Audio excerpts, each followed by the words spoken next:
sebagai warga di sekitar Leles, Kadungora dan sekitarnya memang ayah kampus, dan memang Abi memperhatikan 3 tahun ini ada banyak gerakan-gerakan perubahan anu sangat signifikan, anu mudah-mudahan kita berharap besar memberikan banyak kontribusi gitu kan terhadap masyarakat. Seperti itu inti nama itulah Bang. Jadi Abi sangat bersyukur gitu kan ketika memang ya satu asana Abi tinggal di SAI Siliwangi punten gitunya, tapi 3 tahun ini ada perubahan yang sangat signifikan dan Abi sangat bersyukur itu. Dan Abi makanya ketika kontak-kontak sarang Bu Ila, Kang rencana bismillah yuk kan sih gitu. Jadi mudah-mudahan biasa ayah sinergi Kang Payung lah bikin Mas itu. Hatur nuhun pisan. Nah, dina raraga ieu sanes nama kegiatan sosialisasi KPU simkuring bade ngadulikeun hiji materi ngeunaan hoax sareng informasi-informasi anu kemudian beredar di seputar pemilu kampanye. Karena dia penyakitna ketika masuk masa kampanye orang kan pilkada kamari kan, masa-masa pilkada kamari gitu kan. Terus kemudian ramai informasi ting bener ting henteu gitunya aya hiji ngagorengkeun lain wah jeung segala rupana asup dina ayeuna memang rada sederhana urang seukur dua nya pilihan teh urang di Garut seukur dua itu kan di provinsi aya opat mungkin disampaikan ku KPU jelas nama siga kumaha tapi ternyata tractionna atau panasna itu langkung tibatan pilkada kamari terus kayak gitu. Nah sebabna ieu salah saliosna kadang-kadang masyarakat aya hal-hal anu teu biasa disaring informasina. Nah satu asana cobi urang setel heula kan videona manawi biasa dibantu si setel videona. Video anu di foto itu uningan Bu sabu. Istri saha? Istri Pak Jokowi Ibu Iriana biasa diputar kan? Di klik di gambar videonya wih curi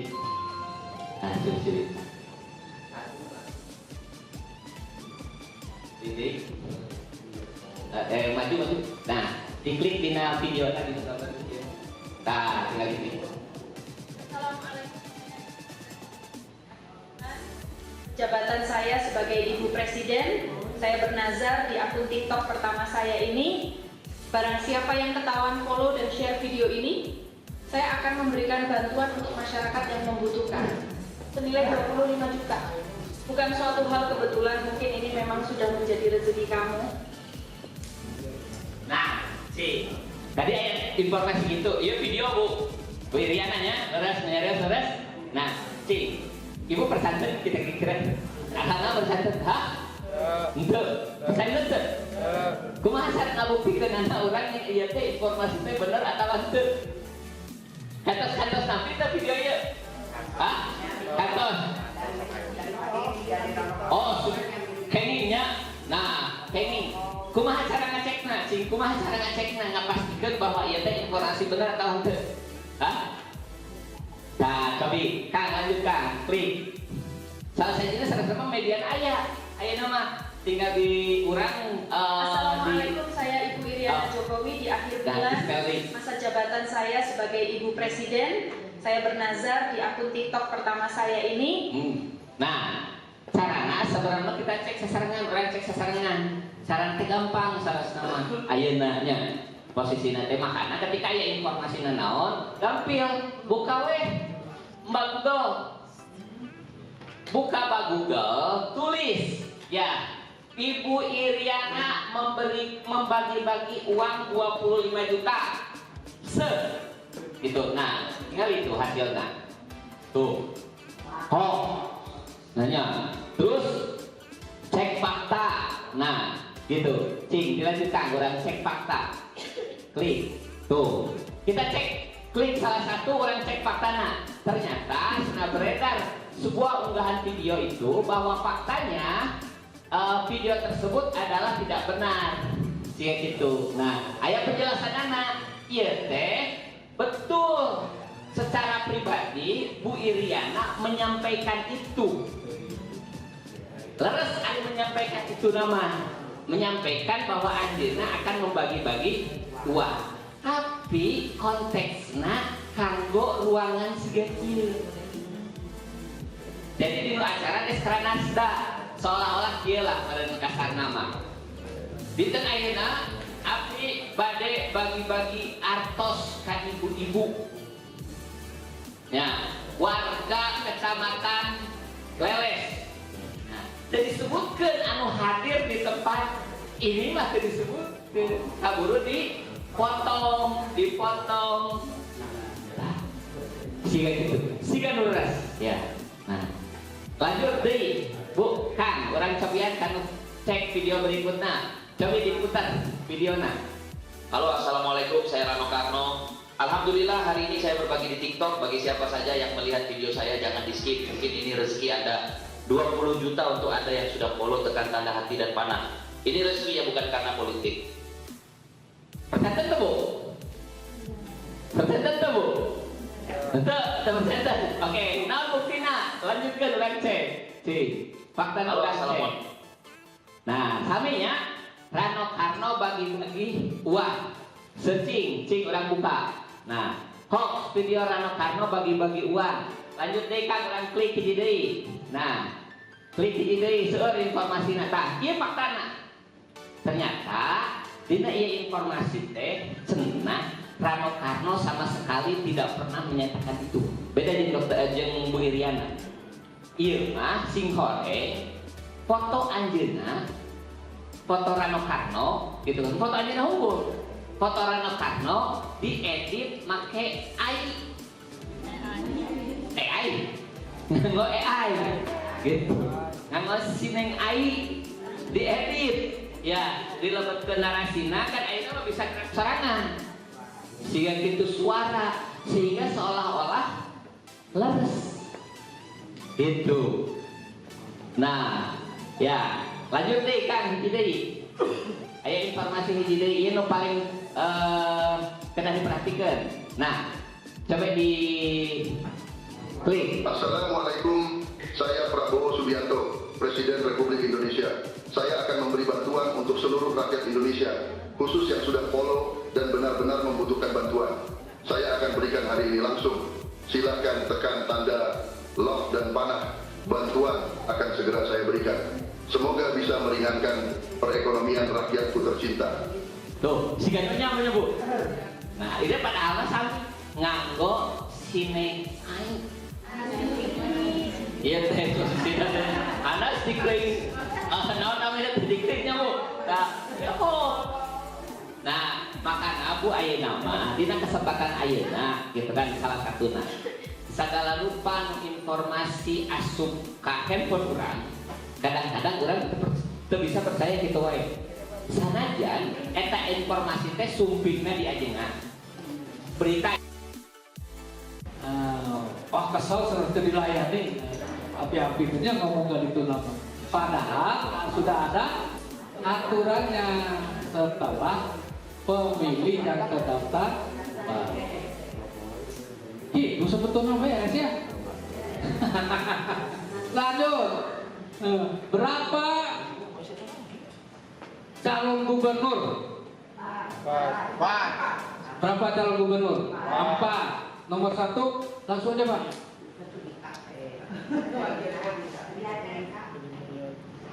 Langsung Pak. Nah, nomor 1 Acep ada sama kita. Nomor 2 nomor 3 Asih. nomor 4 Ayo pisan. Nah ini calon kita mah ya, Anda kalau datang ke TPS nyoblosnya di luar ya, surat suara sah atau tidak sah? Sekarang mah ada teknik ya, dipoto apa, dicoblos lalu dipoto, menang ke tuh kan terngklaim sebenarnya itu teh ini katanya pelanggarannya atau yang disobek jadi nggak, boleh nggak? Tak ya tadi inti nama Ya. Terus setelah itu naon? Kalau sudah sadar pada hari H datang ke TPS, terus daftar, terus coblos, lalu ngawasi ya, terus sudah pulang, beres ya, tinggal nunggu pengumuman. Kalau bapak-bapak dan ibu-ibu hanya sebagai pemilih, kumaha menjadi badan ad hoc KPPS? Wah ya, 24 jam. Ya, gajinya seberapa itu teh? Lumayan, namanya seberapa? 1.800.000 ya. Nah, lumayan. Nah, daripada karabet mah kan. Ya.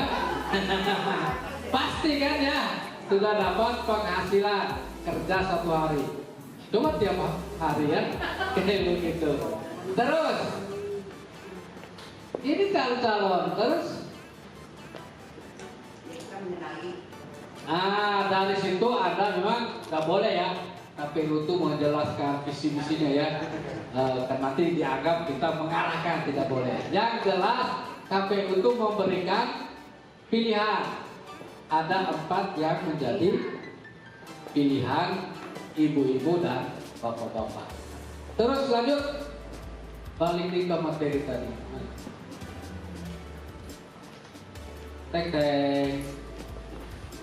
Tek, terus biar cepat. Nah ini mah, ini materi lama terus ya. Jadi tadi yang disampaikan oleh Pak Pemateri pertama, memang pemilih kita besar ya, 35 juta sekian ya, sekian ya. Terus di DPT-nya besar, pemilih pemulanya juga besar ya. Lanjut. Nah, di stadion ini Garut nih, boleh ya, Garut juga disampaikan boleh ya? Boleh. Nah, karena kan fokusnya di Garut. Nah ini kalau di Garut pemilihnya banyak juga. Berapa pemilih di Garut tuh?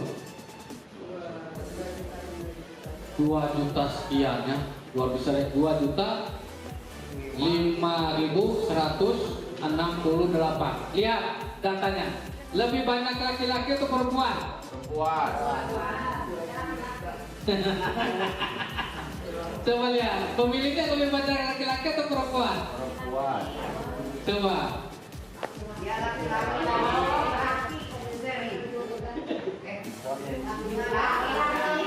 Laki-laki atau perempuan? Laki-laki. Kalau Jabar coba lihat Jabar, laki-laki pemilihnya yang tadi sebelum kan.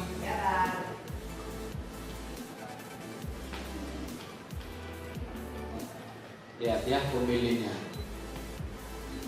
Nah, laki-laki atau perempuan pemilih se-Jawa Barat? Tuh, laki-laki. Jadi kesimpulan anak kumaha menang ke nyandung.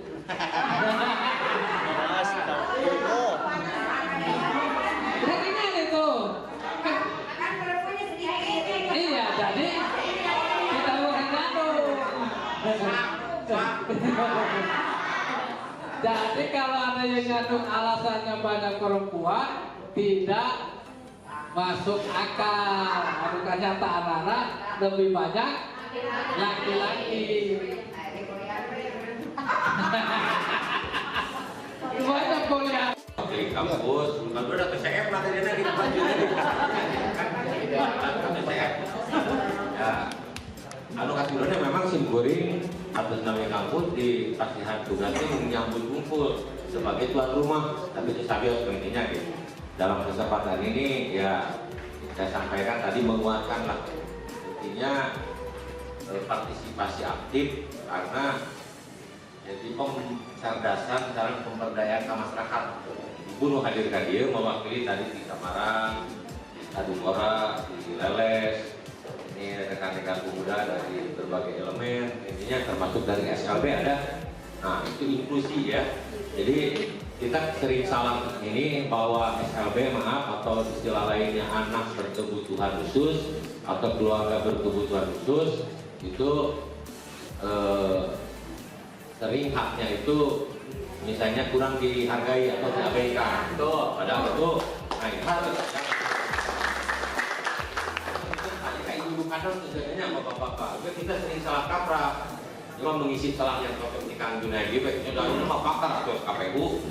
Jadi mah katanya mau di KPP kembali bersama. Nah, musim kuring sejarah sekali musim kuring nyoblos jabatan panitia TPS di umur tinggal kita nomor 20 pemuda Pak umur 17 di zaman Kararone ini nya. Tahu tanya, upah itu jolong maning sieun banyak. Mari lapor oh, biasanya. Nah sekarang mah kualitas pemilu kita jauh lebih baik. Ya, ayah pengawas, ayah pemantau, ayah KPU, ada berbagai elemen Pak. Justru itu demokrasi kita semakin sehat.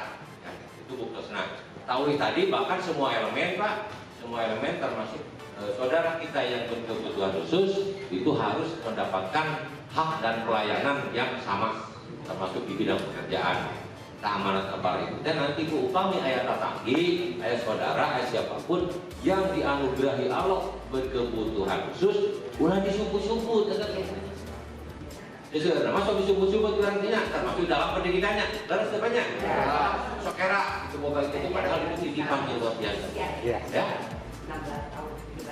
Mohon untuk mencoblos bagaimana di sisi lainnya, mungkin nantinya karena itu orang pendidiknya, pendidikan. Nah, di sisi pendidikannya kita pun harus kader mendata. Bagi dia punya secara itu disebut ABK itu bukan hanya fisik, kadang-kadang yang berat itu adalah karena ada fisiknya normal gitunya, tapi secara mental dan alatnya atau berbagai itu berjalan. Saya paling dan bagi tadi inklusi dasar tetapi tukang dus.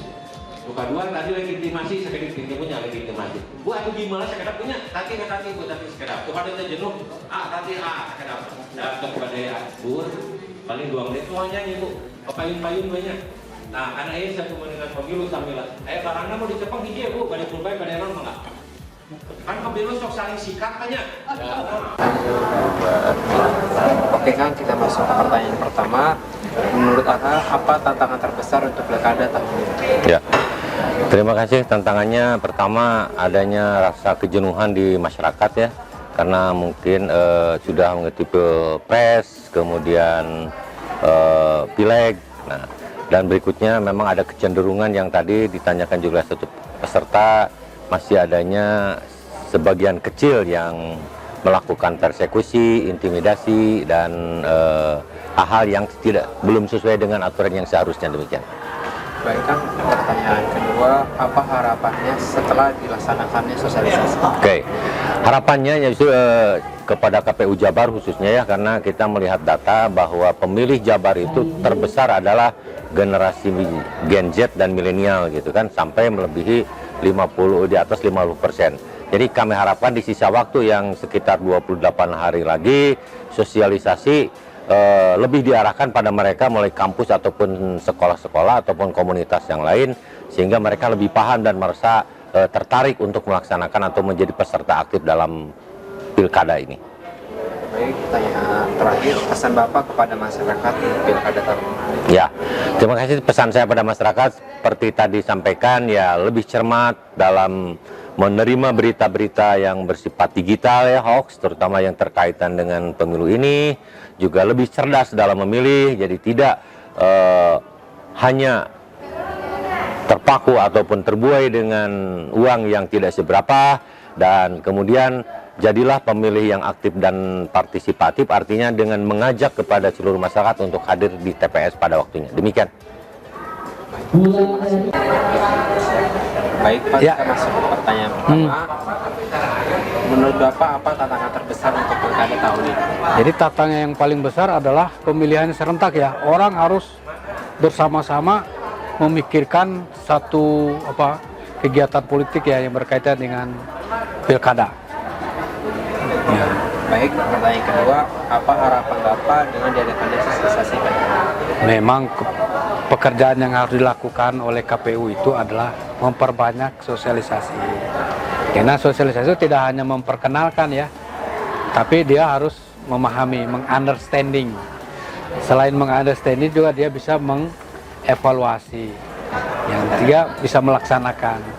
Lalu yang terakhir dia baru bisa menciptakan formula baru, pendekatan baru dalam melakukan sosialisasi, terutama untuk generasi Z ya. Baik, pertanyaan ketiga, pesan Bapak kepada masyarakat pilkada tahun ini.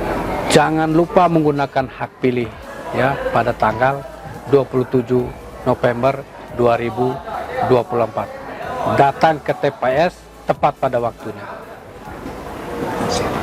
Terima kasih Bapak. Pertanyaan pertama, menurut Bapak tantangan terbesar untuk pilkada tahun ini itu apa?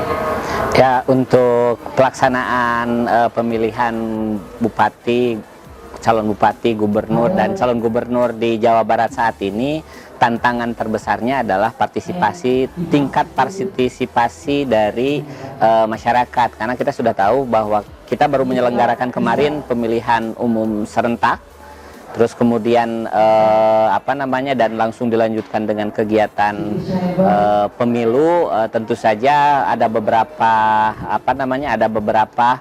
kondisi di masyarakat, ada kecenderungan untuk kemudian merasa bahwa kepentingan mereka seolah-olah sudah tersalurkan pada waktu pemilu kemarin.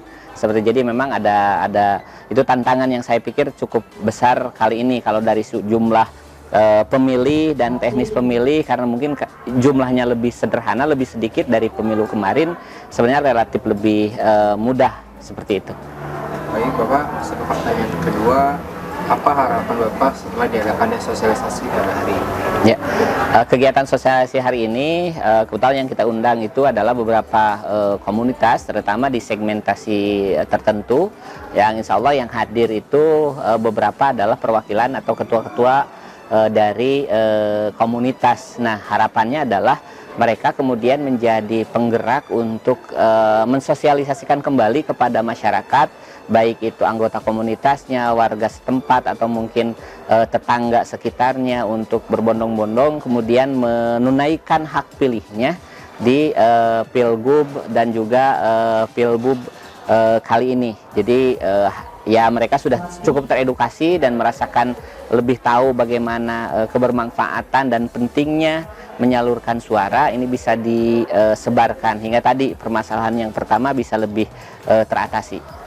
Baik, pertanyaan terakhir, pesan Bapak kepada masyarakat untuk pilkada tahun ini.